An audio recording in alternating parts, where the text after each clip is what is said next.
Di desa Karangjati, hidup seorang petani bernama Pak Jaya. Setiap hari, lelaki paruh baya itu bangun sebelum fajar, berjalan ke ladang kecilnya yang gersang. Wajahnya dipenuhi garis-garis kelelahan, bukti bertahun-tahun berjuang melawan kemiskinan. Namun, ladang yang diandalkannya kini tak lagi subur. Musim kemarau berkepanjangan membuat tanahnya retak dan kering. Di rumah kecil berdinding papan, Bu Rini, istrinya, terbaring lemah di atas tikar. Penyakit yang dideritanya terus memburuk karena tak ada biaya berobat.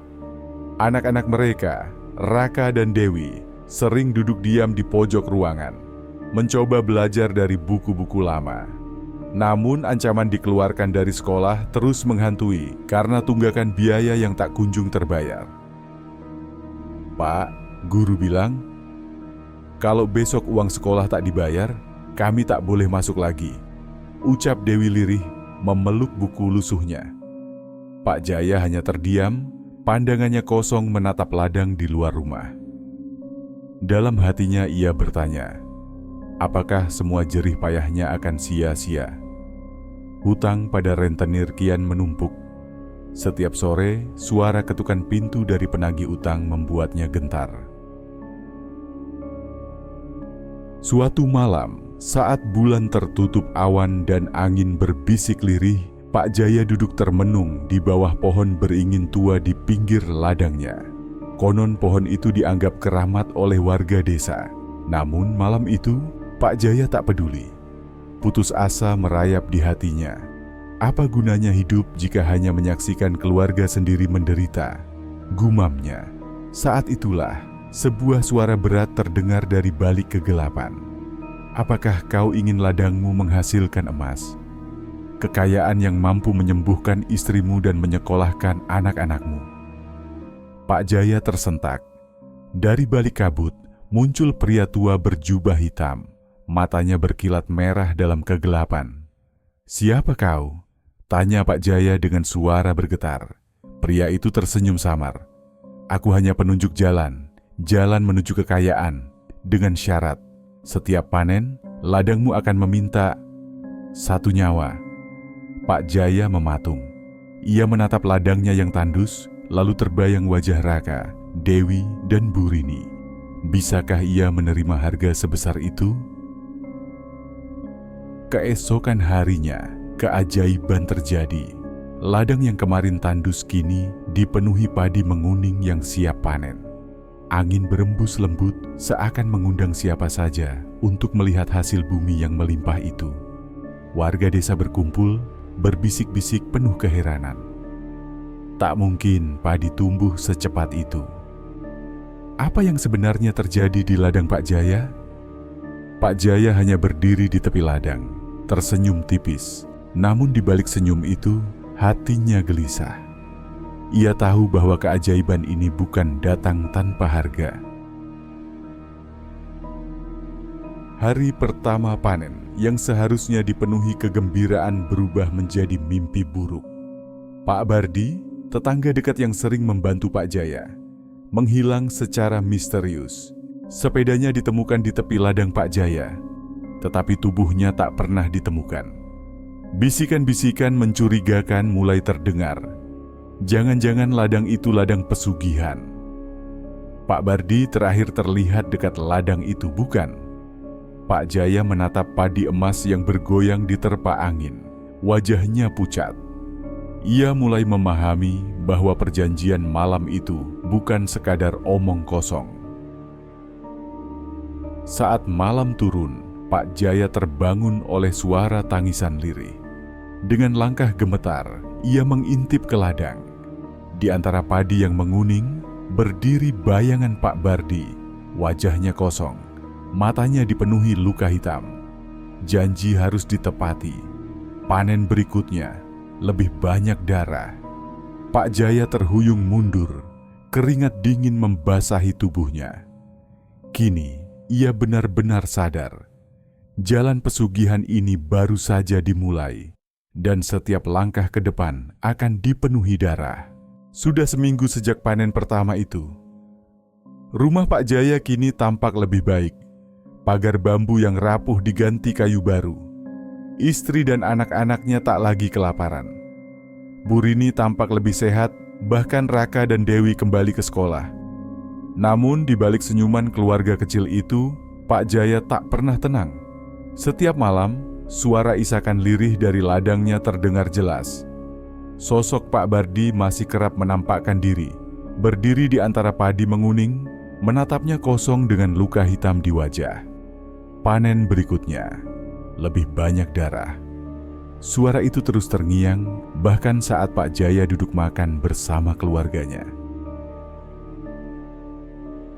Desa Karangjati mulai dipenuhi bisikan dan desas-desus.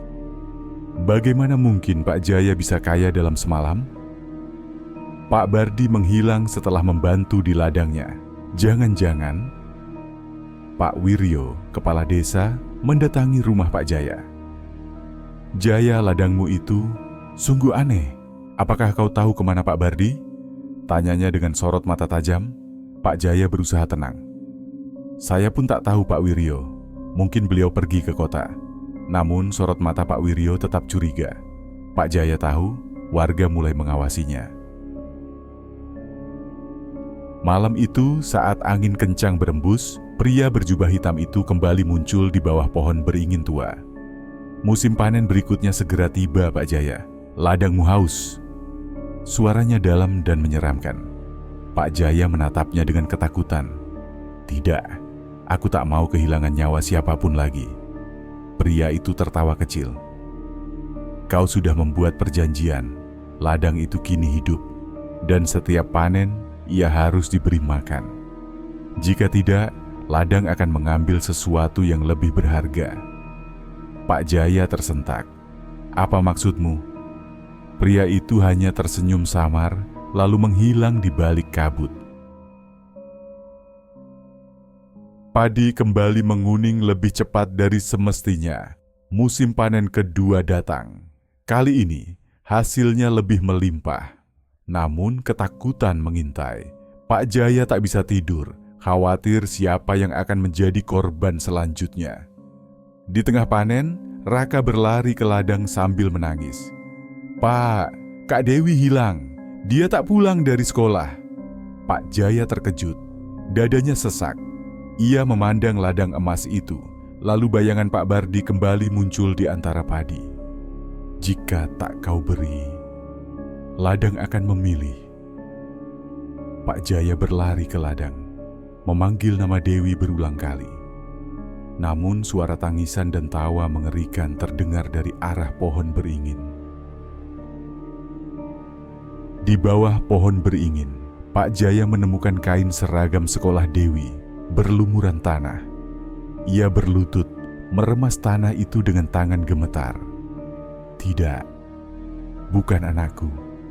Namun suara pria berjubah hitam kembali terdengar. "Ladang memilih sendiri jika kau tak memberinya. Panen berikutnya akan lebih banyak darah. Dan mungkin keluargamu sendiri." Pak Jaya berteriak putus asa. Kini ia sadar, pesugihan ini tak bisa dihentikan. Setiap panen adalah pilihan antara darah orang lain atau keluarganya sendiri. Desa Karangjati gempar. Kabar hilangnya Dewi, anak Pak Jaya, menyebar cepat. Warga berkumpul di rumah Pak Jaya. Beberapa membantu mencari ke sekitar desa. Sebagian lagi hanya berdiri, berbisik dengan tatapan curiga. Anaknya sendiri hilang. Apakah ini kutukan? Atau memang inilah harga dari kekayaan tiba-tiba itu? Pak Jaya duduk lunglai di sudut rumah. Bu Rini menangis terseduh, tubuhnya kembali lemah. Raka memegang tangan ibunya dengan mata sembab. Di luar, Pak Wiryo berdiskusi dengan warga. "Kita akan menyisir ladang Pak Jaya. Mungkin Dewi tersesat di sana," ujar Pak Wiryo. Namun dalam hati kecilnya, ia juga merasakan sesuatu yang tak beres. Pencarian dilakukan.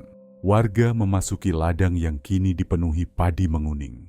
Saat berjalan di antara padi, Pak Jaya merasakan desiran angin yang membawa suara lirih.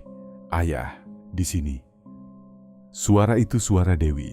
Pak Jaya berlari mengikuti suara tersebut. Ia menemukan sebuah lubang kecil di tengah ladang, ditutupi sisa-sisa kain seragam sekolah. Saat menggali dengan tangan gemetar, yang ia temukan hanyalah tanah merah dan aroma anyir. Pak Wiryo mendekat. "Apa itu, Jaya?" Pak Jaya buru-buru menutupi lubang tersebut. Tidak ada, hanya tanah biasa. Namun dari ujung matanya, ia melihat bayangan Dewi berdiri di antara padi, menatapnya dengan mata kosong. Panen berikutnya, lebih banyak darah. Malam itu, di bawah pohon beringin, pria berjubah hitam muncul kembali. Kali ini sosoknya tampak lebih jelas. Wajah keriput, senyum tipis, dan mata merah yang memancar kekuatan gelap. "Kau melihatnya, bukan? Putrimu kini bagian dari ladang, tapi aku bisa mengembalikannya." Pak Jaya menatap dengan harapan. "Apa maksudmu?" Pria itu mendekat, suaranya seperti bisikan angin. "Serahkan 2 nyawa saat panen berikutnya. Bukan hanya ladangmu yang akan menghasilkan emas, tapi keluargamu akan kembali utuh. Dewi akan pulang." Pak Jaya terdiam. 2 nyawa. Siapakah yang harus dikorbankan? Warga desa yang tak berdosa, atau tetap kehilangan putrinya untuk selamanya? Puka tukutu waras. Keesokan harinya, suasana di desa semakin memanas. Pak Wiryo dan warga menemukan jejak darah yang mengarah ke ladang Pak Jaya. Mereka mulai menuduh. "Jaya, katakan yang sebenarnya. Kekayaanmu adalah kutukan." Pak Jaya didesak. Ia tahu jika warga menemukan lubang di tengah ladang, rahasia pesugihan itu akan terbongkar. Burini memegang tangan suaminya. "Apa yang sebenarnya terjadi, Jaya? Di mana Dewi?" Pak Jaya memalingkan wajah. Ia tak sanggup menjawab. Malam berikutnya, saat ladang kembali berbisik, Pak Jaya berdiri sendirian di sana. Ia memandang rumah-rumah warga dari kejauhan. Pilihannya berat, mengorbankan nyawa atau kehilangan anaknya selamanya. Saat ia ragu, bayangan Dewi muncul, mengulurkan tangan. "Ayah, aku ingin pulang." Dari kegelapan, 2 sosok warga berjalan melintasi ladang, tanpa sadar mengarah ke pohon beringin. Angin bertiup kencang. Pak Jaya tahu, inilah saatnya. Keesokan harinya, 2 warga desa menghilang. Warga semakin resah. Namun saat matahari naik, Dewi berjalan pulang ke rumah. Wajahnya pucat, mata kosong, dan pakaian masih berlumuran tanah. Burini memeluk Dewi sambil menangis. "Anakku, kau kembali." Pak Jaya berdiri di ambang pintu, menatap ladang emasnya. Senyuman tipis muncul di wajahnya. Namun saat menatap mata Dewi, ia tersentak. Mata Dewi kini berwarna hitam pekat, dan dari kejauhan suara pria berjubah hitam terdengar. Panen berikutnya, lebih banyak darah dan jiwa. Desa Karangjati kembali tenang, namun ketenangan itu semu. Dewi memang pulang, tapi kehadirannya menebar keganjilan. Mata hitam pekatnya selalu kosong. Ia hanya duduk di sudut rumah, menatap keluar jendela, menghadap ladang emas yang bergoyang diterpa angin. "Dewi, makanlah, Nak." Suara Burini lirih. Namun Dewi hanya menoleh perlahan, tanpa ekspresi, lalu kembali diam. Pak Jaya berdiri di ambang pintu. Ia tahu harga di balik kembalinya Dewi. 2 nyawa telah ia korbankan, tapi bisikan itu belum berhenti. Panen berikutnya, lebih banyak darah dan jiwa. Malam hari, angin bertiup kencang. Pak Jaya terbangun oleh suara aneh dari ladangnya. Suara ratapan dan bisikan bercampur. "Kami di sini." Ia berjalan ke ladang dengan obor di tangan. Di bawah sinar remang, bayangan 2 sosok terlihat di antara padi. Pak Jaya mengenal wajah-wajah itu, 2 warga yang menghilang. Tubuh mereka separuh tertanam di tanah. Tangan terjulur seolah meminta tolong. Pak Jaya berbalik, ingin lari. Namun, di baliknya berdiri Dewi, menatap kosong dengan mata hitamnya. Ayah, ladang ini haus darah. Di bawah pohon beringin, pria berjubah hitam kembali muncul. Kali ini ia membawa sebuah cangkul berkarat. Panen akan segera tiba. Ladangmu subur Jaya, tapi kini ladang ini meminta jiwa yang lebih berharga. Pak Jaya terdiam. Apa maksudmu? Aku sudah memberikan 2 nyawa. Pria itu tersenyum, memperlihatkan gigi kuningnya. Dewi hanyalah bayangan. Jika kau ingin putrimu kembali utuh, berikan jiwa dari keluargamu sendiri, atau ladang ini akan menuntut lebih dari yang bisa kau bayar. Pak Jaya terkejut, tubuhnya gemetar. Burini, Raka, pilihlah Jaya, panen segera tiba. Di desa, Pak Wiryo dan warga mulai curiga. Sudah 3 warga yang menghilang dan hanya rumah Pak Jaya yang tetap makmur. Pak Wiryo memimpin rapat kecil. Kita harus menggeledah ladang Jaya. Aku yakin ada sesuatu yang disembunyikannya. Warga sepakat. Mereka membawa obor dan cangkul, bersiap menuju ladang Pak Jaya malam itu. Sementara itu, di rumahnya, Pak Jaya termenung. Bisikan pria berjubah hitam terus terngiang. Jika kau tak memilih, ladang ini akan memilih untukmu. Saat warga mulai mendekati ladang, angin bertiup lebih kencang. Kabut tebal muncul entah dari mana. Suara ratapan terdengar lebih jelas. Ayah, ladang ini lapar. Dewi berdiri di tengah ladang, tersenyum aneh. Warga terkejut melihatnya di sana. Pak Wiryo melangkah maju. Dewi, kenapa kau di sana? Namun saat warga berusaha mendekat, tanah di ladang mulai retak. Tangan-tangan hitam merangkak keluar dari tanah, menarik siapa saja yang mendekat. Teriakan menggema di malam itu. Pak Jaya, yang menyaksikan semuanya, akhirnya mengambil keputusan. Ia mengambil cangkul berkarat yang ditinggalkan pria berjubah hitam dan berjalan ke arah Dewi. Jika ini harga yang harus kubayar. Namun sebelum ia melakukan sesuatu, Burini dan Raka berlari ke ladang, memanggil Dewi. Tanah kembali retak, seolah ladang itu memilih sendiri korbannya. Pagi harinya, desa Karangjati sunyi. Tak ada suara ayam berkokok. Ladang Pak Jaya kini berwarna merah, seolah disiram darah. Di tengah ladang, Pak Jaya berdiri sendirian, memegang cangkul berkarat. Dewi, Burini, dan Raka, tak ada tanda-tanda mereka. Hanya bayangan hitam yang sesekali terlihat di antara padi.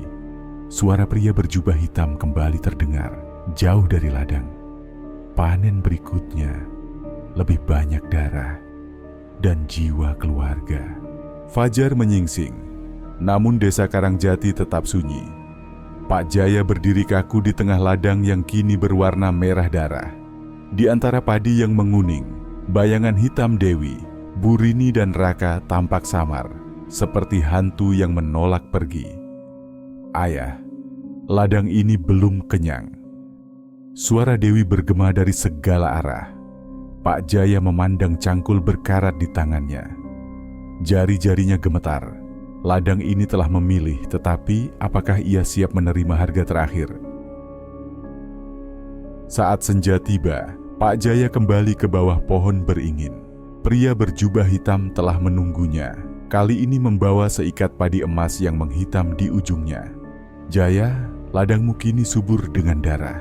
Namun, panen sejati belum terjadi. Kau tahu apa yang harus dilakukan? Pak Jaya menatap padi hitam itu. Keluargaku, kemana mereka? Pria itu tersenyum, matanya bersinar merah. Antara dunia dan neraka. Jika kau ingin mereka kembali, panenlah dengan tanganmu sendiri dan serahkan jiwa termahalmu. Pak Jaya terdiam. Air matanya menetes. Apakah ia harus mengorbankan keluarganya demi kekayaan ini?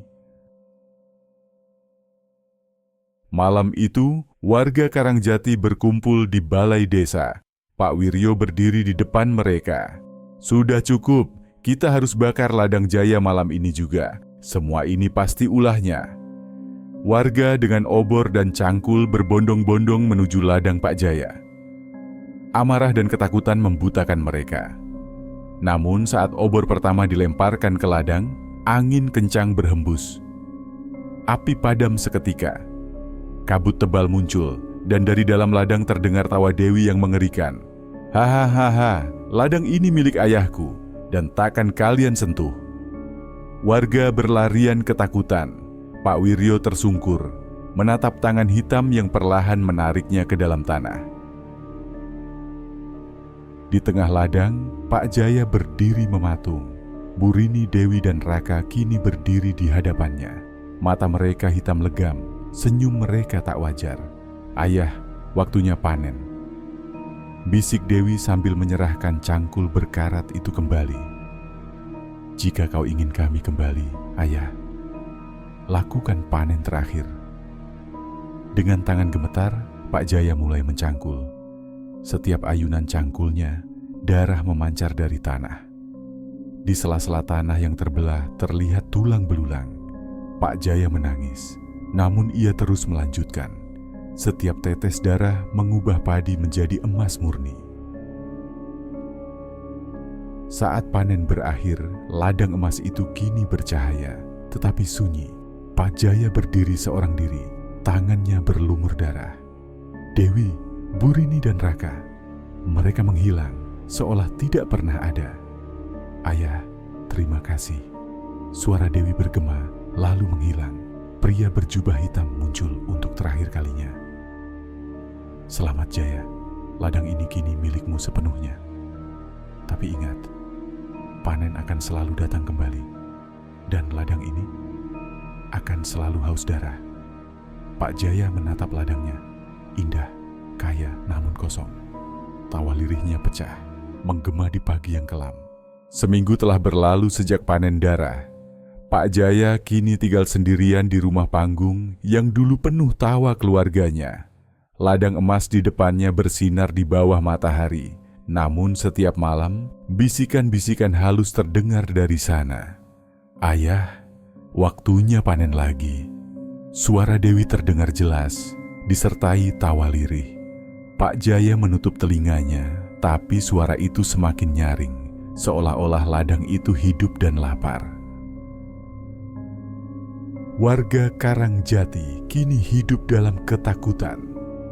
Sejak kejadian malam itu, Pak Wiryo menghilang tanpa jejak. Setiap malam, ladang milik Pak Jaya memancarkan cahaya merah aneh dan kabut hitam menggantung di atasnya. Suatu malam, pria berjubah hitam kembali. Jaya, ladangmu haus. Kau tahu apa yang harus dilakukan. Tanpa darah, emas ini akan berubah menjadi tanah. Pak Jaya menatap emas murni yang mulai menghitam di ujungnya. Jika ladang itu kembali tandus, semua pengorbanannya akan sia-sia. Aku harus mencari tumbal lagi, bisiknya dengan suara gemetar. Pria itu tersenyum samar. Atau ladang ini akan mengambil apa yang tersisa dari jiwamu. Keesokan harinya, desas-desus mulai menyebar. Satu persatu warga desa mulai hilang. Pak Budi, Bu Lela, bahkan anak kecil bernama Tono. Hanya ditemukan bekas jejak kaki menuju ladang emas. Di malam ketiga, warga yang tersisa menyerbu rumah Pak Jaya. Apa yang kau lakukan, Jaya? Di mana mereka? Teriak Pak Karno, matanya merah dipenuhi amarah. Namun sebelum amarah itu meledak, angin hitam berhembus dari ladang. Tawa Dewi dan suara tangis Raka menggema. Dari ladang, tangan-tangan hitam menjulur, menarik siapapun yang berdiri terlalu dekat. Warga berlarian, meninggalkan Pak Jaya yang berdiri kaku, tersenyum pahit. Ladang ini tidak akan pernah tidur. Saat bulan purnama memuncak, Pak Jaya kembali ke ladang. Cangkul berkarat itu kini menghitam sepenuhnya. Ia mengayunkan cangkul itu, dan kali ini jeritan terdengar dari dalam tanah. Tulang-tulang baru muncul, membentuk pola di antara padi emas. Setiap ayunan cangkul menumbuhkan padi emas yang berkilau lebih terang dari sebelumnya. Namun setiap pancaran emas itu diiringi bayangan hitam yang melayang di sekitarnya. Roh-roh para korban. Panen akan terus berulang. Suara Dewi berbisik, kini berdiri di samping ayahnya, senyumnya pucat. Pagi hari, desa Karangjati sunyi. Rumah-rumah kosong, jalanan berdebu, dan hanya ladang emas yang kini meluas hingga ke tepian hutan. Di tengah ladang, Pak Jaya duduk, tertawa lirih, dikelilingi oleh padi emas dan bayangan hitam yang berbisik tanpa henti. Ladang ini milikku, dan aku akan memberinya apa yang ia inginkan. Di kejauhan, pria berjubah hitam mengawasi, matanya bersinar merah darah. Bagus Jaya, tapi ingat, panen ini belum yang terakhir. Ladang ini akan selalu haus darah. Di bawah sinar rembulan yang pucat, Pak Jaya duduk termenung di depan ladangnya. Padi emas berkilau angkuh di bawah cahaya malam, namun bayangan hitam terus melayang di antara bulir-bulirnya. Tawa Dewi dan isak tangis Raka masih terdengar, mengiris kesadaran Pak Jaya. "Ayah, panen belum selesai." Bisikan itu semakin dekat, seolah berasal dari dalam dirinya. Pak Jaya menatap cangkul hitam di tangannya. Getar tangannya tak tertahan. Wajah-wajah mereka yang telah hilang di ladang itu menghantuinya. Warga Karangjati yang tersisa hidup dalam kengerian. Malam-malam sunyi kini diwarnai jeritan dan tangisan yang terdengar dari ladang. Tak ada lagi yang berani mendekat. Pak Karno, satu-satunya yang berani, memutuskan untuk mengakhiri semua ini. Jika Jaya tidak akan menghentikannya, maka kita yang harus melakukannya, serunya. Namun saat rombongan warga berkumpul, kabut hitam menyelimuti desa. Jalanan menghilang, digantikan hamparan ladang emas yang terus meluas, seolah melahap desa perlahan. Di tengah ladang, pria berjubah hitam berdiri dengan senyum licik. "Jaya, waktunya kesepakatan terakhir. Jika kau ingin ladang ini tetap makmur, tumbal terakhirmu harus istimewa." Pak Jaya menatap pria itu, matanya kosong. Di kejauhan, siluet Dewi dan Raka melambai padanya dari tepi ladang. "Apa maksudmu, tumbal terakhir?" Sebelum ia selesai, tanah di bawahnya retak, memperlihatkan jurang hitam yang dipenuhi tangan-tangan gelap. Suara tangisan dan tawa bergema dari dalamnya. "Tumbal terakhir Jaya adalah dirimu sendiri." Pak Jaya berdiri kaku. Cangkul hitam di tangannya kini berdarah, meski ia tak menggunakannya. Di sekelilingnya, bayangan para korban melayang mengulurkan tangan. "Ayah, ayo pulang." Dewi tersenyum, Raka menggenggam tangannya.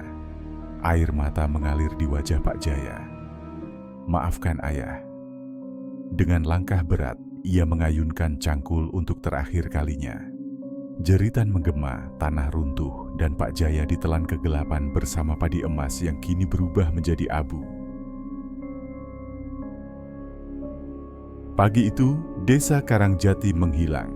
Hanya hamparan tanah kosong yang tersisa, dengan cangkul berkarat tertancap di tengahnya. Tak ada padi emas, tak ada rumah, dan tak ada suara. Di kejauhan, pria berjubah hitam berjalan perlahan, tersenyum puas. Akhirnya, panen selesai untuk saat ini. Namun saat ia menghilang di balik pepohonan, sebutir benih emas muncul dari tanah, berkilau merah darah di bawah sinar matahari. Di tengah hamparan tanah kosong yang dulunya desa Karangjati, sebutir benih emas memancarkan kilau merah darah di bawah sinar matahari. Angin berhembus pelan, membawa bisikan halus dari ladang yang telah lenyap. Panen belum benar-benar usai. Suara itu terdengar seperti gaung dari dasar bumi, menggetarkan udara dengan aura ancaman. Beberapa bulan berlalu, desa Karangjati dilupakan, dihapus dari peta dan ingatan orang-orang. Namun suatu hari, Rudi, seorang pengusaha muda dari kota, datang bersama timnya. Ia mendengar kabar tentang tanah subur yang ditinggalkan. Tanah ini akan sempurna untuk investasi pertanian. Kita akan buat ladang terbesar di sini. Saat Rudi melangkah di tanah itu, cangkul berkarat di tengah hamparan bergetar pelan. Benih emas mulai berkecambah, akar-akar hitam menjalar perlahan di bawah tanah. Tanah ini terasa aneh, tapi potensi keuntungannya besar. Tanpa disadari, bayangan hitam mengintai dari balik pepohonan. Malam pertama pembangunan, tawa anak kecil dan isak tangis terdengar dari kejauhan. Pekerja mulai menghilang satu persatu.